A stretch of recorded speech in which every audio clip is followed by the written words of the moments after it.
Originally, the role of Secretary General was envisioned by President Franklin D. Roosevelt as the world's moderator.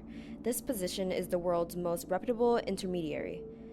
The Secretary General of the United Nations is simply described by the UN Charter as the Chief Administrative Officer. The process for selecting the Secretary General of the United Nations has very few formal guidelines.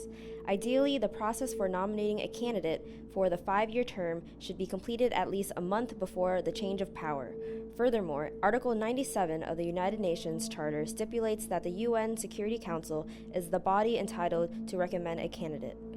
While the permanent 5 members of the Security Council, China, France, Russia, the United Kingdom, and the United States, do have veto power over any potential candidate, the Security General must come from a country outside of the permanent 5. When considering multiple candidates, the Council utilizes a straw poll in which members advocate or argue against a candidate. Yet, although there is certain geographic diversity in former office holders, there has not been gender diversity. Of the 8 total UN Secretary Generals, not one has been a woman. Following recent criticisms that the method of selecting a UN Secretary General lacks transparency and accountability, the UN has begun a long-term effort to reform the process and make it more open for all member states. 4 criticisms of the current system are: 1. The UN Charter provides little information regarding the selection process, meaning that there are no requirements or guidelines for what qualifications a candidate should have or how a candidate should be found. 2. The exercise of the veto by the Security Council's 5 permanent members is simply too powerful. A veto has been used in almost every UN Secretary General selection, so those who voice criticism against the permanent 5 members will typically not succeed. Likewise, candidates who come from the largest support tend to come from countries that are not in conflict with the big powers. 3. The final decision has usually been left to the last minute, which does not give the Security Council and the General Assembly adequate time to assemble information and exchange views about a candidate.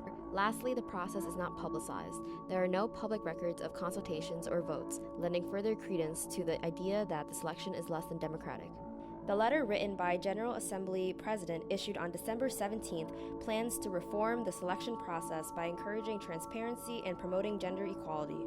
He states, "Until today, the selection process of the Secretary General has been very secretive and involving mostly, or only, the permanent 5 members of the Security Council. The selection of the Secretary General in 2017 could result in 2 historic firsts, a female and Eastern European representative.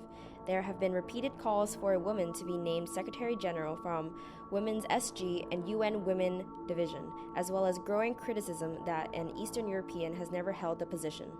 Irina Bokova fulfills both of these categories. Bokova, who currently leads the United Nations' largest agency, UNESCO, is a favorite for this job now that her fellow Bulgarian, Kristalina Georgieva, has decided to remain vice president of the European Commission. Bokova managed Bulgaria's integration into the EU in the 1990s and became the first woman and Eastern European to lead UNESCO in 2009. But of course, Bokova is not the only candidate seeking an endorsement by the Security Council. There are many other likely candidates.